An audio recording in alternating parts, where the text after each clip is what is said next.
Good evening. All right, sort of reminded of two gentlemen speaking to one another, and one guy looked at the other guy and looked at the other guy and said, "You see, English is such a funny language. Every time I try a new word, sounds very vague-y." So the other guy looked up at him and said, "It's not vague-y, it is vague." And so this guy, the second guy, looked at him and said, "See, now look at these words. Some of the words, just get stuck with my tongue-y." So now this guy said, "Hey, relax, guy. That's not tongue-y, it's tongue. Every time you see a word ending with ue, the ue is silent. You don't say tongue-y. It is tongue. It is not vague-y. It's vague." So now the guy looks at the other guy and says, "Okay, now let's not argue about it." Now, I hope we'll not hug at the end of the session, but let's move on. I am here to present to you our story. This has been a live case study with HCL, and the case study is what we call the guiding philosophy within HCL, the employees first, customer second philosophy. And I want to start off with something very interesting, because I was reading this book, and if you're interested in marketing, this is a book that I'll recommend that you read, written by this gentleman, Grant McCracken. The title of the book, Chief Culture Officer. And I was reading that book, and it sort of hit me on my face, this one-liner. It says, "Corporations live or die with their connections with culture." And in the book, he talks about how certain companies connected with culture made the benefit of it, certain companies did not. And he gives an example. Levi Strauss in fact, failed to connect with culture. They missed the hip-hop culture, thereby losing $1 billion. Talks of another company called Nike, which connected with the culture because America was going through this whole diet, physical conditioning, wanting to live long, and Nike came up with appropriate shoes and jogging shoes and running shoes. People connected with that, and the rest is history. So what we need to understand and ask ourselves is, are we connecting ourselves with what's happening around us? Because a lot of things are happening around us, and if you're not connecting with your cultures, you might be missing something big. That's number one. Number two is let's look at some companies that failed to keep, which is what I spoke about, and some companies that kept in touch with cultures. I love to talk about this because it's one of my favorite case studies. Most of you possibly would have heard of this great company called Southwest Airlines. If you want to read more about this company, read this book called Nuts. It's not written by nutty people. The reason why this book is called Nuts is because Southwest Airlines knew after the airline fuel, which is the most expensive stuff that runs the airline, the most expensive stuff that has to be then incurred in terms of cost was the food that's provided on flight. So they don't provide food on flight, especially for short-haul flights. They actually stopped every kind of food, and they started serving peanuts and water. And that's why the whole book was titled Nuts, written by a husband and wife combination. Fantastic book if you want to understand. But I love Nuts more than that, the Southwest Airlines, because of their value system, of their principles that they follow. Because here is a company that understood a philosophy, which I'll talk about a little later. But so how many of you know some of the stats around Southwest Airlines? This is the only North American company that has never made losses ever since inception, and that's a record by itself. Even post 9/11, this is the only airline company that has never made losses. A fantastic case study. So go on Google or whatever, you'll get great stuff to read about this company. But what I love about Southwest Airlines is their vision. The vision of Southwest Airlines is so big that I love the organization because of that. Because the vision of Southwest Airlines was this.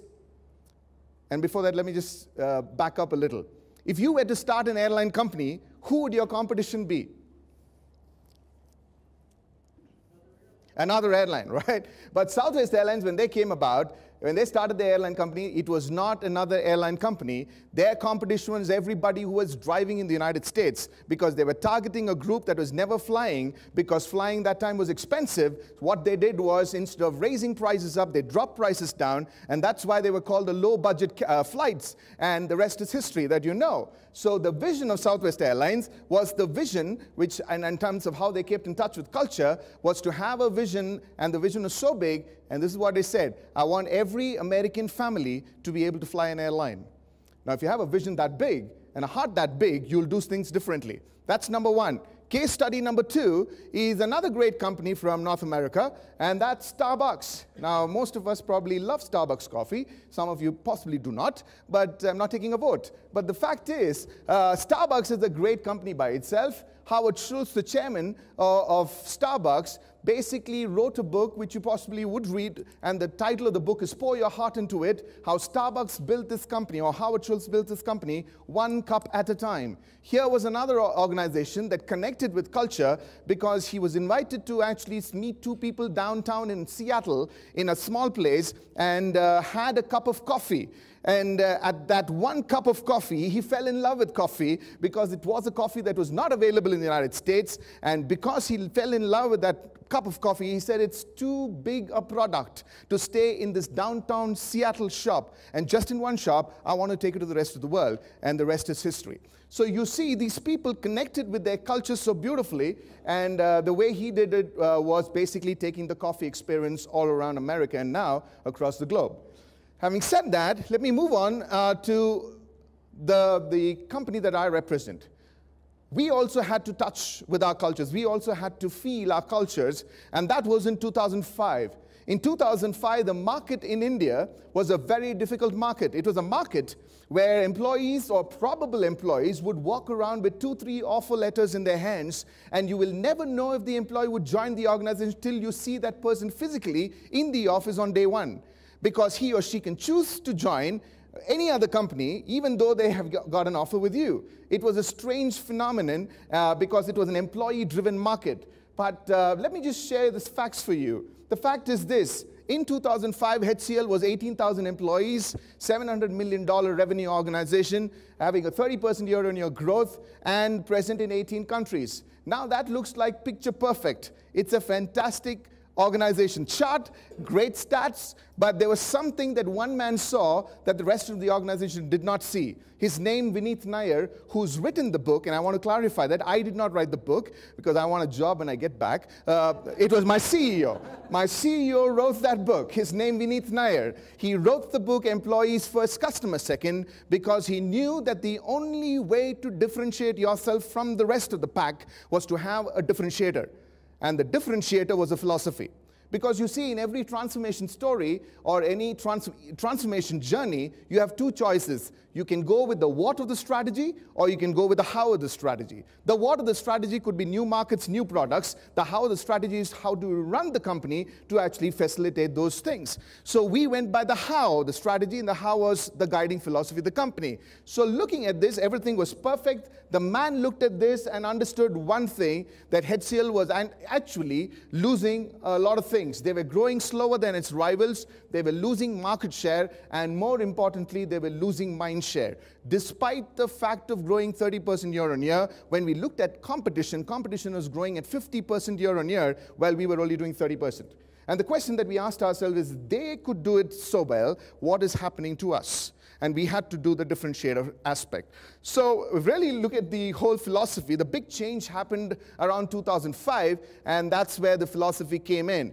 And if the philosophy had to be drilled down a little bit, which is what I'll do right now, we asked 4 basic questions when we went on this journey. The first question we asked was this question: in today's world, how do we differentiate ourselves from the rest of the pack? And the answer was very simple. We differentiate by adding something called value. If you don't add value to your customers, remember, they can walk off to somebody else. Nobody would want to maintain relationship or engagement with you if you're not adding value. That was number 1. The second question we asked was, who adds this value? And that was pretty simple because it was the employees who were adding the value. And the third question that we asked was, where do they add this value? And that was interesting because we understood that the value gets created in the interface between that particular employee and the customers on a daily basis. Now, in the IT industry, that is pretty big because we then call that something called the value zone. That zone became more important for us after the third question was asked, because if you're not sure of where the value gets created, you might end up putting your money somewhere else. So this becomes very important. Then comes the toughest question, and the toughest question was this: if employees add the ultimate value in the value zone, what should the role of management be? If employees are giving the greatest value to customers, what should the role of management be? Because traditional management's role was control. Traditional management was hierarchy. Traditional management's role was something else. What should the new role of management be? We understood the role of management was very simply to enable, engage, and empower employees so that they can go and create value to their customers. Now that was looking life very, very differently, because if this was done, then your employees would come to work because they're now engaged, they're now empowered, and they're now enabled. That is the most difficult thing that most HR folks have. Would that be right?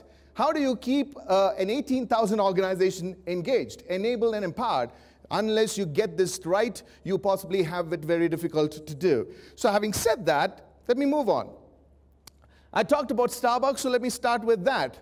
Starbucks, if you really look at it, today has 16,000 plus stores in 47 countries, and I love what Howard Schultz said in a few years back. He said this: we built the Starbucks with our people, not with consumers, because the best way to meet and exceed consumer expectations was to hire and train great people. We invested in employees. Here is a company that understood that this was the way to invest in employees. The second was Southwest Airlines, which I did quote as well, and that was basically the largest airline in the United States with the number of passengers carried domestically per year. To provide the best customer service, put your employees first. Both these companies understood a simple philosophy, and the philosophy is this: make it a business philosophy. Don't drive it like your HR philosophy. Make it a business philosophy, and then the rest is history, because they understood that if you get this right, putting your employees at the peak, at the forefront, before you can even look at anything else, they are going to give great service to customers, and the rest would follow automatically. And that's what we did ourselves. And if you really see how we went about, we had a lot of things, and which I'll probably share in the getaway sessions. I'm going to talk about some of the interventions. I don't have time for that. But all of us have issues when we look at our organizations. We have issues with productivity. We have issues with employee engagement. We have issues with attrition. And we have issues with profitability. All of these issues are very real. So how do you handle all of these issues in day-to-day work life? So if we really look at it, the 4 steps that we followed, the first step was the whole concept of mirror, mirror. What does a mirror basically do? A mirror basically tells you your current position.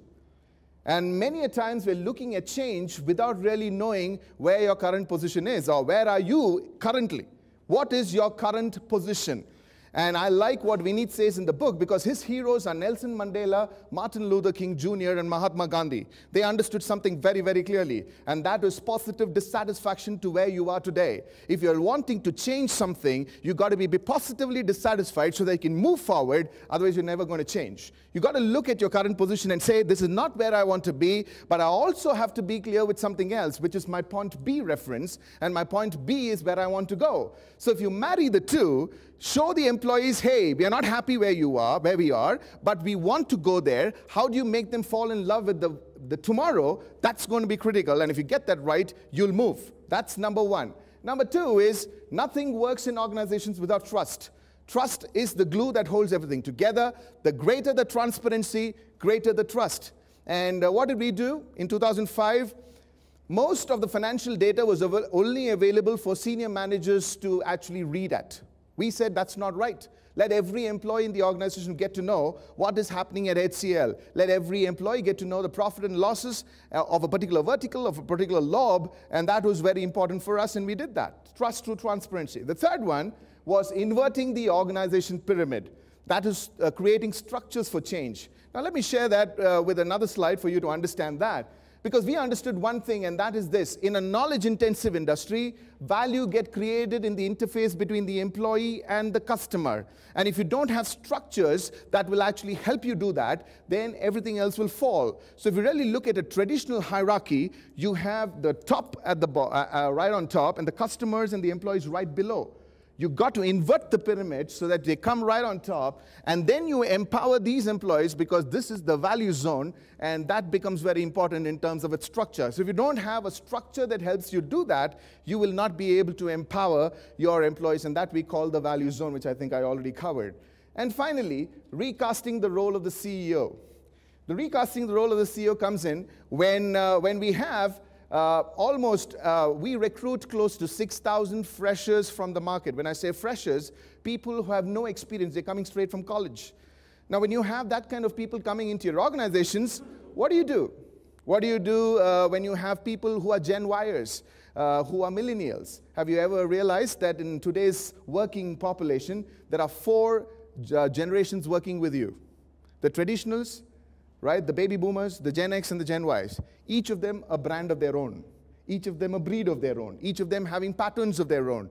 How do you engage with people who want to be another CEO in the making? They're not looking at just another employee being in the organization. They want to be successful. They want to do extremely well in organizations. How do you engage with them? That's what we had to do in creating Owners for Change.